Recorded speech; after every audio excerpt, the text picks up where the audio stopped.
naftaadi waa wax kaliya ku bedel kartid jaceelka waa wax kaliya qiimo kugu yeelka braad ilaan si jaceelka aad u maarmi karin saaslimada waxa aan u maarmi karin naftaadi saa darteed waxaas dhigi karaa si aan jaceyl u maarano waxa muhiim ah inaan nafteena jeclaan balse ogow saaxib waxa muhiim ah hadii aad doonaysid inaad qofka jaceelka abuurtid inaad dhisid farxadeeda si markaasi qofkaasi oo qanacsid saaslimada marka doonaysid naftaada inaad jaceelka abuurtid waxa muhiim ah saaxib inaad dhisid farxada naftaada kalsoonida naftaada iyo inaad raaligeys naftaada marka afartan iska dhistidna qafta eeda ku maas waayo gabadhu maxay qof ku jeclaataa wuxuu ku jeclaataa sabab ku jeclaataa haata inuu ku jeclaato inuu qofkaas muuqaalkiisa sare qurux badan yahay jirkiisu dhisan yahay haata inuu ku jeclaato qofkaas inuu lacag badan haysto haata inuu ku jeclaato qofkan inuu aqoon yahay oo haata inuu ku jeclaato qofkan ahludiin inuu yahay reason ay ku jeclaataa sidaa darteed marka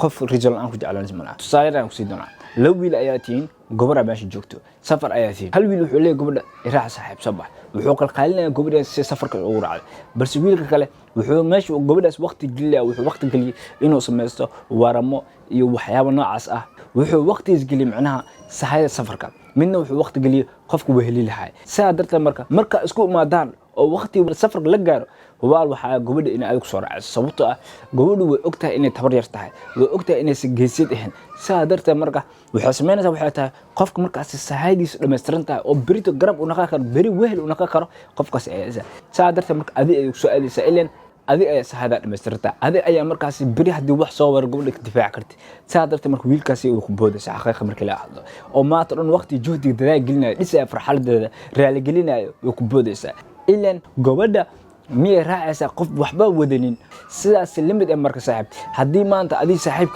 saaxiibka oo gobar galiy waqti inuu gobar jacayl ku abuur waqti galiy adna waqtiga galisay inay nolosha aad dhistay saaxiib naftaada aad jeclaad saaxiib waal waxa saaxiib in berito gobadhaasi aad ku soo raadinayso sababtoo ah waxa ka dhisantaa dhan lacag waxa ka dhisantaa saaxiib dhan oo aqoon waxa ka dhisantaa saaxiib dhan jir ahaan waxa taa saaxiib qof dhameystiran saa darteed marka maanta ka bilaw waxa la rabaa in nolosha aad dhistid isku walaalin waqti aqoon min jacayl gobar waqti aqoon min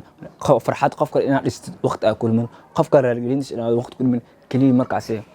inaad waqtigaaga ku qurxiso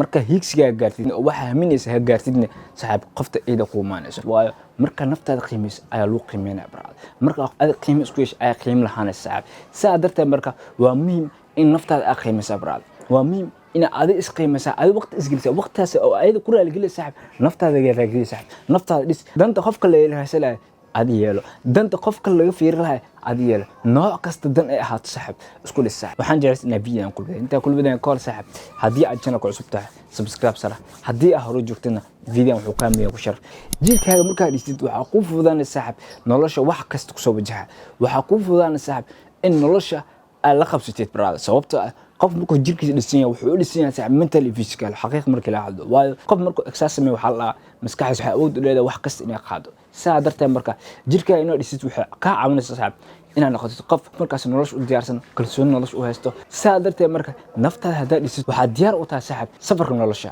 waxa diyaar u tahay saaxiib caqabad lagu soo wajahay inaad gudubtid hadii maanta jirkaaga aad dhisin laba ayaa noqon doonta in jirkiisa isguro oo aad noqdo ama in mid jirkiisa buutac zaad noqdo xad dhaaf ah labadaasna ogow wuxuu ku soo mid qiim ridid aadan isjeclan isnacid midna wuxuu ku soo caajis aan caadi ah saaxiib taasoo hoos ku sii dhigayso waqtigaas ay dhuminayso noloshana ku sii dhaafayso saa darteed marka wuxuu u baahan tahay ina marab jirka aadist naftaada u jeclaatid naftaada u ilaashid waxa hubaal ah inay muhiim tahay inaad jirka aadist sambal waxa aragtaa saaxiib qofka jiimarka marka loo bil jiimka dhiganayo maalinka in hortaaya miyaarada inuu isku soo duwayo soo sabirayo jirkiisa aad ku qurux badan soo jeesay leh saa darteed marka wuxuu jeclaa jirkiisa ninkaas waa muhiim marka inaad jirka aadist si naftaada jecel xad dhaaf ugu qaadid labo si safarka nolosha kugu sifada saaxiib waxa muhiim ah saaxiib inaad aqoontaada dhistaa hadii aadan aqoon ka dhisna saaxiib xaalamita saaxiib qof nool balse darbi weyn hortiisa yaala macnaha waxba uma jeedid brother waa indhaha way ku kala furayeen balse wax ark leed darbis ayaa ka qadraa gadaasha waa nolosh meesha jirto saa darteed marka waxa sabab u yeelanaysaa saaxiib in la dhaadhici saaxiib fikirba in qof kugu danaysto in aan qalaf socdo lahaga oo kaliya adiga iyo computerka qayb badnaanay saa darteed marka waxa la dhahaa aqoon la'aan waa iftiinaan xaqiiqdu waxay tahay in markay noloshaada aqoon lahayn saaxiib inay la macno tahay inaad tahay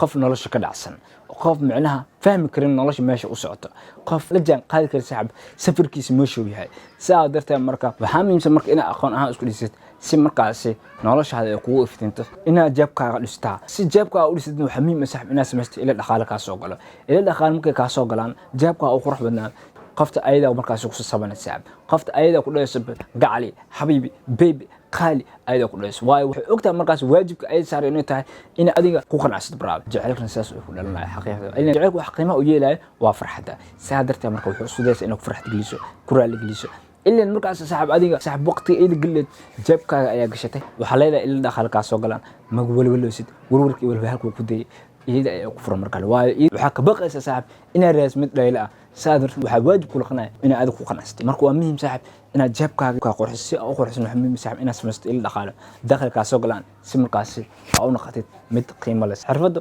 نرش واحد بدن أيك بديش ذلك شيء أنا أوجد صاحب واحد دنيا كرة مرسي وحياتها حرفته وحب بران قفك هربادية حتى حرفت سيدو واحد لو سمي أي بران سادرتو هير مركو حق جاري صاحب على تقولي كويا لام ماد إنجان أكو قرن تحي مهمة حتى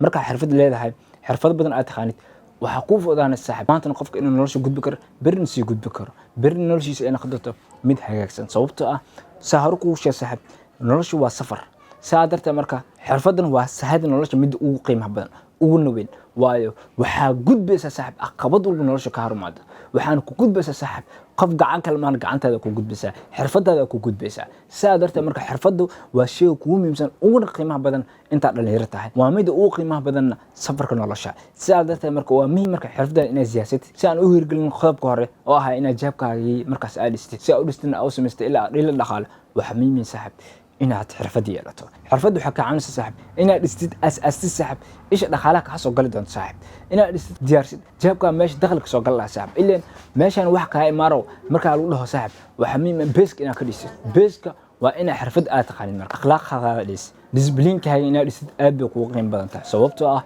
buuxa kuu soo sheegay waxa sal ibis u saaxib in akhlaaqdaada dhistid akhlaaqdaada waa meesha ugu sareysa qofnimadaada sidaa darteed marka waa muhiim in akhlaaqdaada dhistaa si kasta ha noqoto nolosha si kasta kugu adkaad saaxib waxa muhiim inaad noqoto qof akhlaaq leh balse haddaadan akhlaaq lahayn saaxib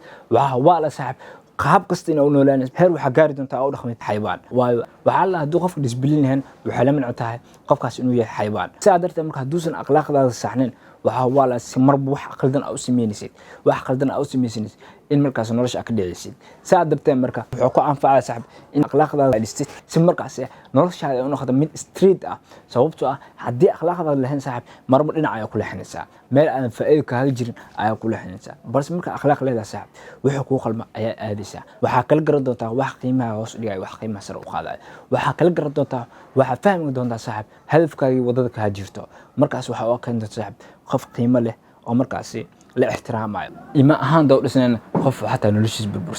noloshiisa aad burbursan tahay qofka marka aad qof jecel u baxay qofkaas ka noloshiisa xumaanayso qofkaas ka firid ma gaarsin balse qofkaas gudaha ay ka dhaawacday saas lamid ah marka haduu qalbigaaga madow yahay iimaan lahayn waxa taa saaxib qof markaasi iska socdo balse noloshiisa kor burbursan tahay yo inta waxaan soo sheegnay dhan hadii midaan ay ka dhisnay qodobkan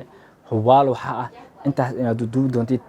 كتخشين إسكاو شو جنت ما كوك سعنيس إنتاسي ما كفاية دونتي وايو جودها أجي أي إبر أسحب جودها مركا كده متنا قلبها وحق يمي لنا سحب نفطر المجع علينا دونتي نرجع واحد أسكب بحسي وان إزدالسي وح فائدة دونتي ملا هدي قدب كان نفطر ذيك السنين يو أنت سوي إمبيسي عن جعسمان الكودة هدي عجلنا القصة تسحبنا القرح جنا القصة بسراب سارة هدي أهروج السحب لا تنولي يرجلي شرط نسحب كابجاس آدم ما صنت